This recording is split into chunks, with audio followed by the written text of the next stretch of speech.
എന്റെ പെങ്ങളെ അത് അനുഭവിച്ച പെണ്ണിനല്ലാതെ ആ വേദനയെ കുറിച്ച് വേറെ ആർക്കും അറിയില്ല. അല്ലാഹുവിന്റെ റസൂൽ സല്ലല്ലാഹു അലൈഹി വസല്ലമ തങ്ങള് റൂഹ് പിടിച്ച് അരയുടെ ഭാഗത്ത് വന്നപ്പോ തന്റെ വളർത്തുമകൻ ഉസാമ റളിയല്ലാഹു തആല അൻഹയോട് ആയിഷ ബീവി പറയുന്നുണ്ട്, പല്ല് തേക്കാൻ സ്വന്തം കൈ പൊങ്ങാത്ത നബി, വേദന സഹിക്കാൻ കഴിയാതെ കൈ പൊക്കാൻ കഴിഞ്ഞില്ല അല്ലാഹുവിന്റെ റസൂലിന്. ആ പ്രവാചകന് രണ്ട് കൈ ഉയർത്തുകയാണ്. രണ്ട് കൈയും ഇങ്ങനെ ഉയർത്തിയിട്ട് ചേർത്ത് പിടിച്ചിട്ട് തന്റെ വളർത്തുമകൻ ഉസാമയോട് പറയുന്നു, ഉസാമ,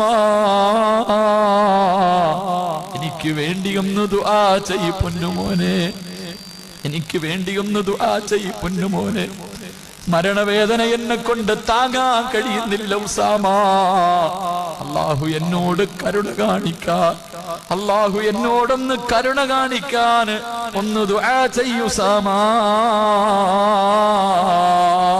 അല്ലാഹുവിന്റെ റസൂല് പോലും പറഞ്ഞു പോയെങ്കില്, അല്ലാഹുവിന്റെ റസൂല് പോലും മരണവേദന സഹിക്കാൻ കഴിയാതെ കരഞ്ഞു പോയെങ്കിൽ, എന്റെ പ്രിയമുള്ളവരെ, ഞാനും നിങ്ങളും മരിക്കേണ്ടവരാണല്ലോ.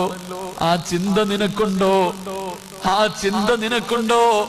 അല്ലാഹുവിന്റെ റസൂലിന്റെ റൂഹ് പിടിക്കാമെന്ന അസ്റായിലിനെ കണ്ടിട്ട് ഫാത്തിമ ബീവി പോലും കരഞ്ഞു പോയെങ്കിൽ, അല്ലാഹുവിന്റെ റസൂലിന്റെ പൊന്നുമോള് പോലും പേടിച്ചു പോയെങ്കിൽ, അല്ലാഹുവേ, നമ്മുടെ അവസ്ഥ ചിന്തിച്ചിട്ടുണ്ടോ? ഓരോ നബിദിനം ഇങ്ങനെ ആഘോഷിച്ച് തീർത്താ പോരല്ലോ, ഓരോ നബിദിനവും ആഘോഷിച്ച് തീർത്താ പോരല്ലോ.